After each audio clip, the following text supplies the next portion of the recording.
When you look up the synonyms of fast, furious, stylish, and badass, you'll definitely find Harley-Davidson sitting atop that list. This iconic motorcycle is the literal definition of made with sweat and blood. The American brand witnessed the Great Depression, overcame it, witnessed the World Wars, milked it, went through every hellhole you can think of, but just like every revolutionary, the legendary brand defied all odds and came out stronger. However, what makes the brand so intriguing is that it started with the dream of two friends. You guessed right, Harley and Davidson. So let's take you on an intense ride to the beginning where it all began. Fasten your seatbelts, folks. We're about to travel back in time. It all began in the 1890s when William Harley and Arthur Davidson were living just a few houses away from each other in Milwaukee, Wisconsin, USA. These two young men became fast friends due to their shared interest in mechanics and design. They would spend hours discussing how intriguing engines and technical products are. To many, that was a boring subject, but it led them to indescribable greatness. At the beginning of the 20th century, one of them was already working at a bicycle factory, while the other was a draftsman. You'd assume that their work provided the initial spark for their world-changing innovation, but that wasn't actually it. It all began with entertainment.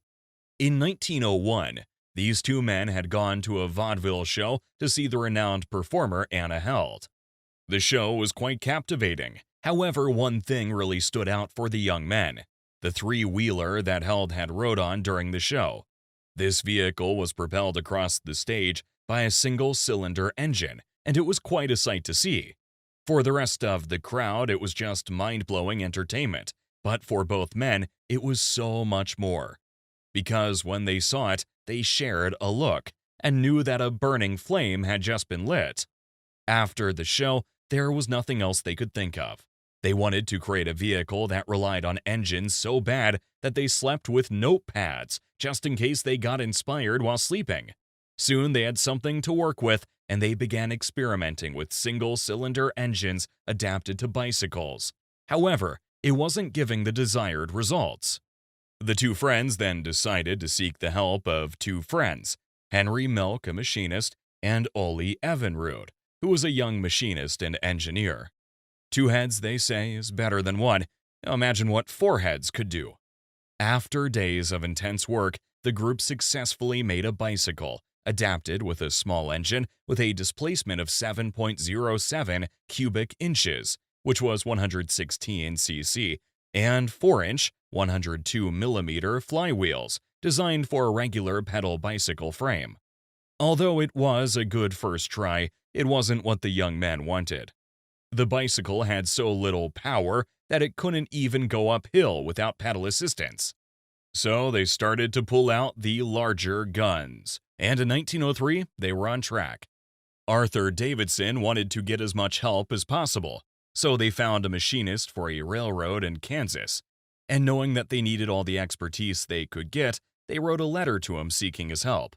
Walter was his name, and Walter quit his job and moved back to Milwaukee to help. His insight totally changed the trajectory of things. Walter was critical of their design and helped them piece things together. In 1903, the team got a larger engine of 24.74 cubic inches, 405 cc, with 9.75-inch, 24 cubic centimeters, weighing 28 pounds, 13 kilograms, and fitted it to a frame similar to the 1903 Milwaukee Merkel. By the time they finished the bike, it was more of a motorcycle than a bicycle. So they had their vehicle. They named it Serial Number 1, and it laid precedent for the future motorcycle designs and led to the birth of the Harley-Davidson brand. Originally, the young men were working in the basement of the Davidson home, but due to all the ruckus they caused from working on machines, Arthur's father, William C. Davidson, asked them to move their project to the backyard. There, the young men built a 10 by 15-foot wooden shed and named it the Harley-Davidson Factory. This was where the group sold its very first motorcycle to another friend of theirs, Henry Meyer. Meyer was proud of his new asset and pointed everyone who cared to ask to the Harley-Davidson factory. By 1904, the size of the factory had doubled, and Harley decided to attend the University of Wisconsin's engineering program just to get better insight on how to create motorcycles. However, the Davidson brothers kept working on perfecting the prototype. On September 8, 1904, this bike competed in a Milwaukee motorcycle race and emerged fourth. Imagine the joy Harley and the Davidsons felt. They were so motivated that in January 1905, the company placed small adverts in the Automobile and Cycle Trade Journal, offering ordinary Harley-Davidson engines to the do-it-yourself trade. With these advertisements and a sort of self-awareness, by the end of April they were producing complete motorcycles, with the hopes of making sales dreams come to fruition. Because later that year, their brand's dealer, Carl H. Lang of Chicago, sold 3 bikes from the 5 built in Davidson's backyard. Do you know the rush that comes with taking huge steps or achieving great feats? This was the exact feeling the 2 young men felt when those 3 bikes were sold. This feeling motivated them to gather all the funds they had to build a proper factory. So in 1906, the Harley-Davidson was moved out of a backyard shed into a building on Chestnut Street, now Juneau Avenue, where the current Harley-Davidson headquarters still stands. This building was a single-story wooden structure, and 50 motorcycles were wheeled out of the factory that year. In 1907, William S. Harley bagged a degree in mechanical engineering at the University of Wisconsin-Madison. With that degree, Harley was ready to stomp on any rival motorcycle brand, and they set that plan in motion. That year, the factory got a second floor. The wood was swapped for yellow bricks, and more equipment was bought. With these new facilities, the production not only doubled, it tripled, and the stomping really began. In September that same year, the Harley-Davidson Motor Company was incorporated, and the first stocks were shared. Harley decided to take a cash fee for the engineering degree, and William A. Davidson officially joined the company as works manager to oversee the business's manufacturing growth. That was the best move. The models produced in 1905 and 1906 were cool, but Harley-Davidson wasn't satisfied with just cool. What happened to hot? Indistinguishable fire. And that's what they set out to do with the prototype model that was displayed at the Chicago Automobile Show in February 1907. This prototype had a 45-degree V-twin engine that displaced 80 cc and produced about 7 horses, which was double the power of the first models. So obviously the top speed improved to about 60 miles per hour. Now these were an absolute hit, because production moved from 150 to 450, and then from 450 to 750. And the company began selling their motorcycles to police departments, a market that's been important to them ever since. And by 1909, the little Harley-Davidson factory was producing around 1,149 machines annually. To stay successful, you have to keep improving, and that was exactly what Harley-Davidson did. In 1911, they swapped out their initial V-twin model with something much better. The first V-twin model had fared well, quite all right, but it was flawed in its design, and that was what they rectified in the new model. This new 1911 model came with an engine that had a displacement of 811 cc. The automatic intake valves that opened by engine vacuum and caused the problems in the initial model were swapped out and were replaced with mechanically operated intake valves. Overall, the new bike was mighty, and it further cemented Harley-Davidson's prowess in the motorcycle industry. The next year, the company decided to do something funky with the bike's design, so they came up with the full floating seat. This seat was suspended by a coil spring placed inside the seat tube. At first glance, you'd think, nothing to see here, but this seat could be adjusted to suit the rider's weight. These seats were so remarkable that they were used by the brand until almost 4 decades later. In 1913, Harley-Davidson had earned so much that they could demolish the boring old yellow brick factory and replace it with a 5-story structure that took up almost 2 blocks of Juneau Avenue. You know, with Harley-Davidson, bigger means better. And so, when they put this new structure up, they pulled right ahead of Indian Motorcycles, their major competitor. Production that year increased to 16,284 units. Indian Motorcycles could only dream of numbers like that. Unfortunately, then World War I came, and Harley-Davidson initially struggled to make sales. With everyone going to war, and everyone trying to stay out of harm's way, no one really cared about getting a motorcycle. The military officials that would have patronized the brand were getting supplied by the British motorcycle brand Triumph. But the company couldn't be demoralized by that. They set out to produce bikes that would have the military officials drooling, and something else for the regular customers. But before they could release their new models, they got the long-awaited call from the U.S. Army. Someone who knew of the brand had recommended them to the military. That wasn't a surprise because some Harleys were used by military officials as a casual ride. But in 1917, the military ordered some Harleys for their military pursuits.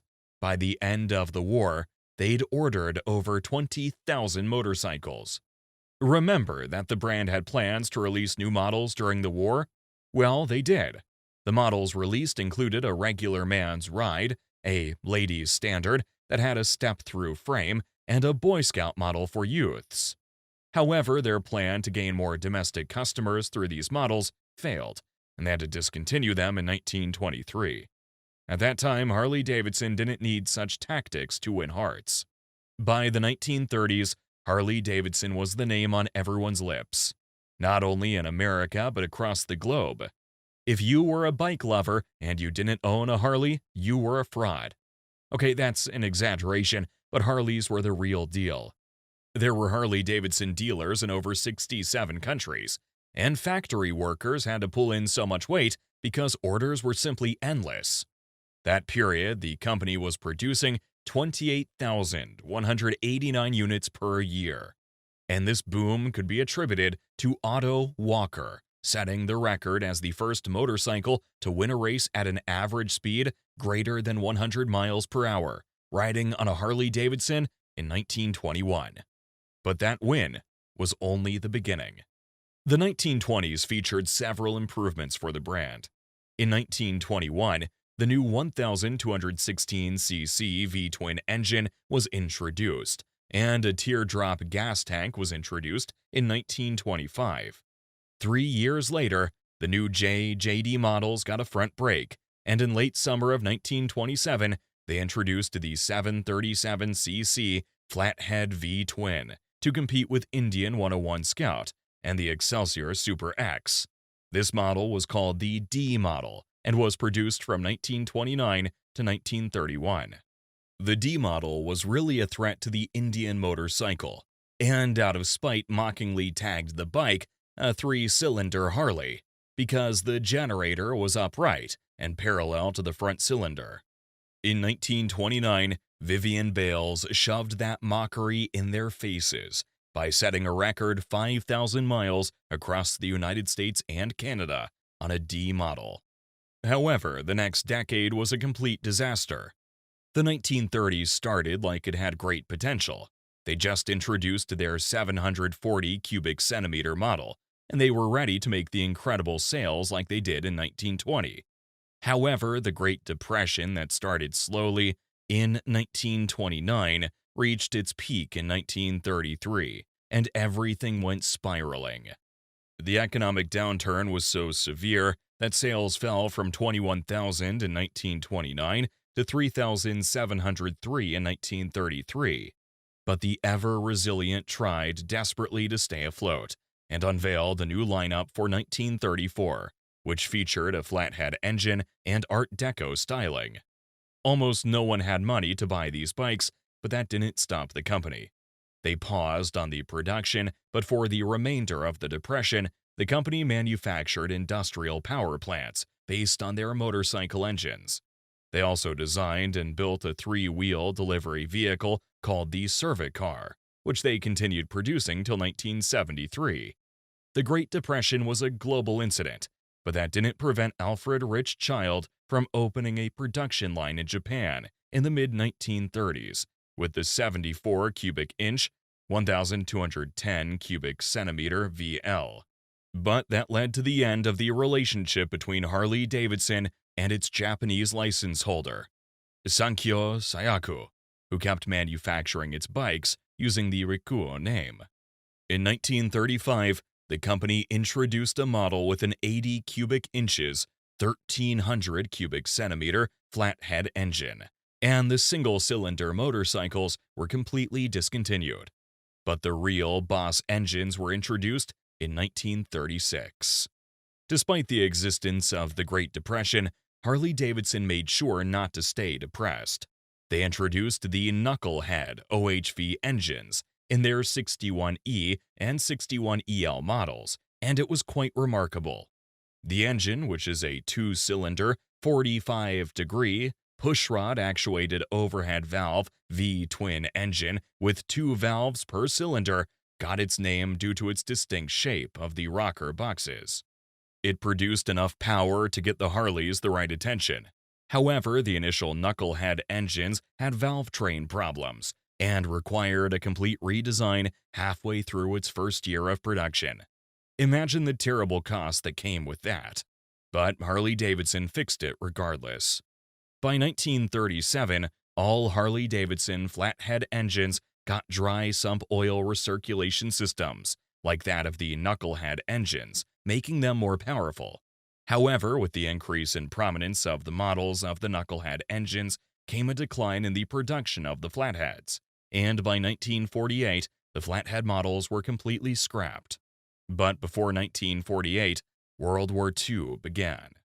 Imagine surviving one terrible phase only to get into another phase that almost happened to Harley-Davidson. The brand had been the only one of the two American motorcycle manufacturers to survive the Great Depression.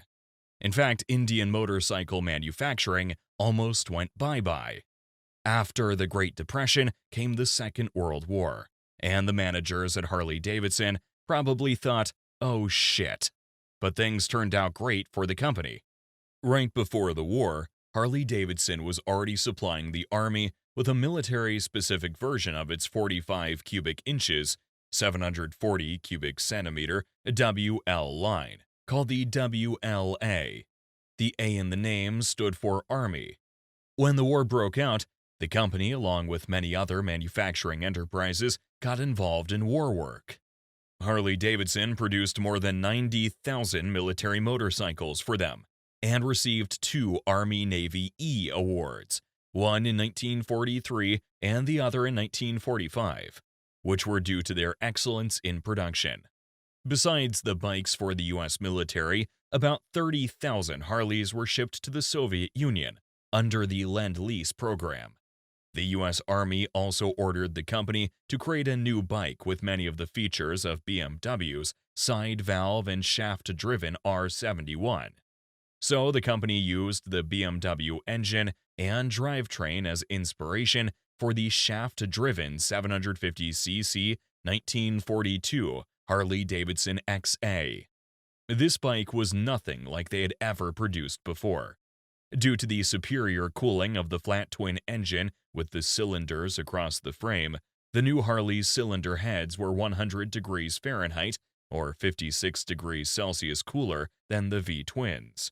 However, despite how cool the bikes were, they never really entered into full production because the Jeep was acquired as the Army's general-purpose vehicle.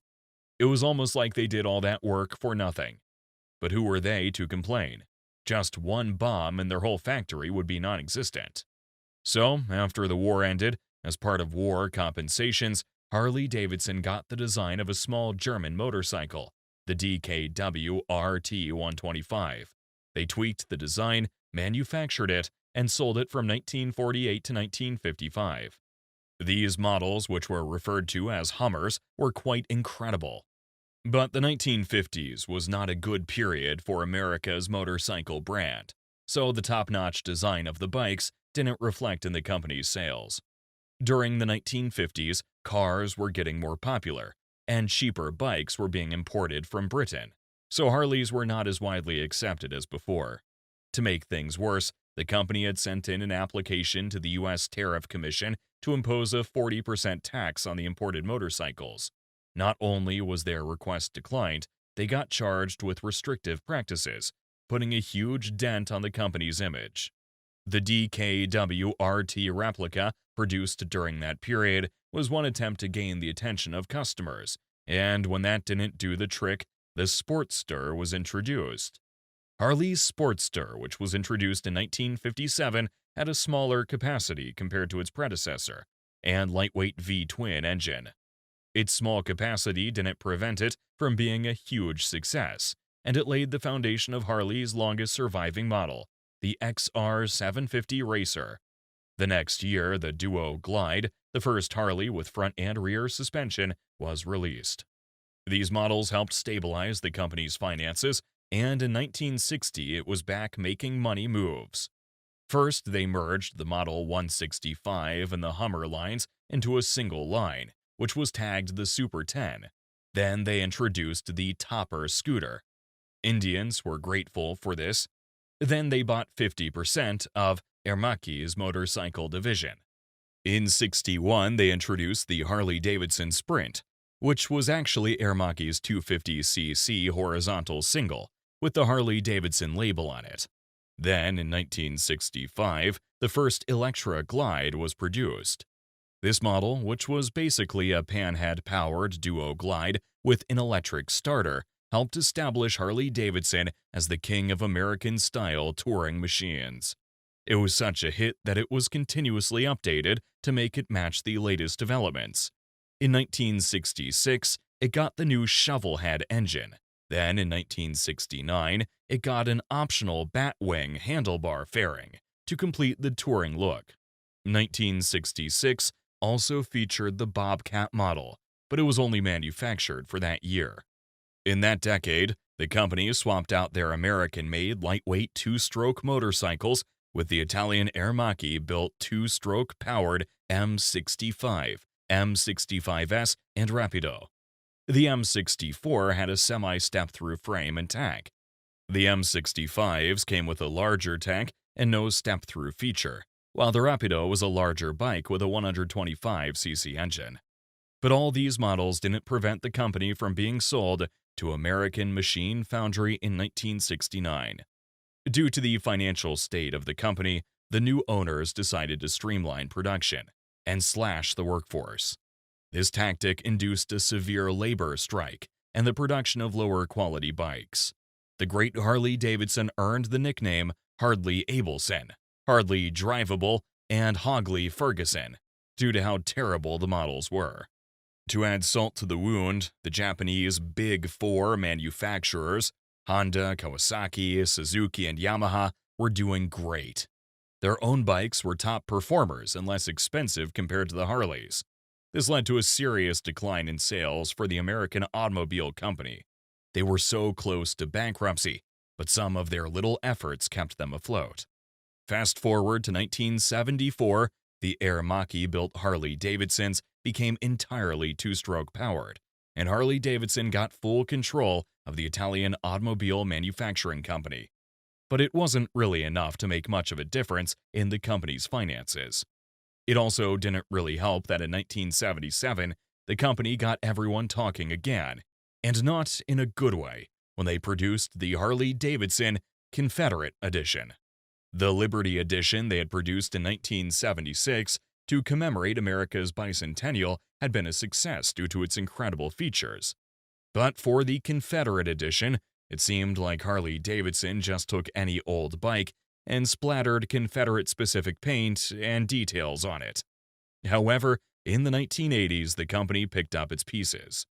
The road to restructuring began when a group of 13 investors, led by Von Beals and Willie G. Davidson, bought the company for $80 million. The AMF era was really bad, and workers jubilated when there was a change in leadership. But there were still concerns because they didn't really know what their new heads were capable of. Luckily, they were go-getters who were bent on restructuring. The new management team worked on improving the product quality by introducing the new technologies and introducing the in-time inventory management. They also came up with a strategy to seek tariff protection for large displacement engines in the face of severe competition with Japanese manufacturers. The Reagan administration in 1983 granted this request, and Harley-Davidson was ready to make the most of it. For their design, they got rid of all that copycat nonsense and went back to their roots. The initial appeal of the bike was its retro style, so they created models that have a similar feel. And by outsourcing many components like brakes, forks, carburetors, wheels, and electrics from foreign manufacturers, the quality of the bike skyrocketed, and Harley-Davidson of old was back.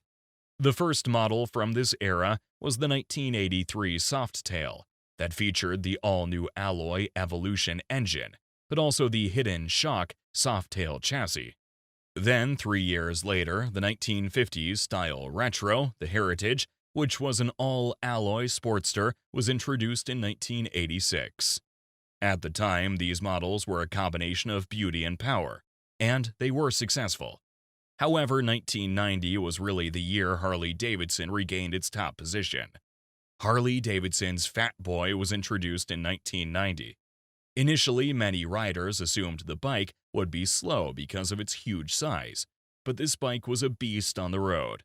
It had only gotten the name because of how wide it was when compared to previous models, and it soon became one of the most famous and successful Harley-Davidsons of all time. The bike was created by Willie G. Davidson and Louis Netz during 1988 and 1990. They had based the design off that of Heritage Softail, but with its solid disc wheels, Fat Boy looked simpler and more corporate-like. But what really propelled its sale was because it was famously ridden by Arnold Schwarzenegger's character in the viral 1991 movie Terminator 2: Judgment Day. The rest of the 90s was basically filled with the upgrade of previous models and sale of Fat Boy and the likes. So let's go over to 2006, when the Street Glide was launched. Initially, the Street Glide had been launched in 1984, but it wasn't a huge success. So Willie C. Davidson went back to the drawing board and came up with something better for the 2006 version. The new version was a game changer. The bike was majorly a form of Electra Glide, with the screen lowered and without a top case. This was liked by both Harley cruiser fans and tourer fans. The cruiser lovers liked it due to its design, while the tourers liked their bike due to the distance it could cover. Besides that, the bike led to the creation of a new category, the bagger class, which was a cross between cruisers and tourers. The Street Glide was so successful, it was tagged the king of the class. Fast forward to 2014, when Project Rushmore was launched. This project was carried out to allow the company to connect with its customers and use the feedback they got to restructure the touring machine. So, for a period of 4 years, the company was on this project, and the likes of the Road King to the Ultra Glide was reinvented. These bikes got better handling, sharper brakes, and improved electronics and rider infotainment.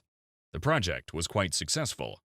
In 2019, Harley-Davidson released its first electric motorcycle, the Livewire. Despite people's initial skepticism, this bike fared well on street circuits. It's got a city range of 234 kilometers, which is 146 miles, a combined range of 152 kilometers, 95 miles, and a maximum speed of 180 kilometers per hour, 110 miles per hour. The Livewire wasn't bad at all, but its initial sales were low. The badass men in leather jackets and crazy tattoos that were the major customers of the brand were not sure the new electric model would give the same deep-throated hum that was particular of the V-twin powered bikes.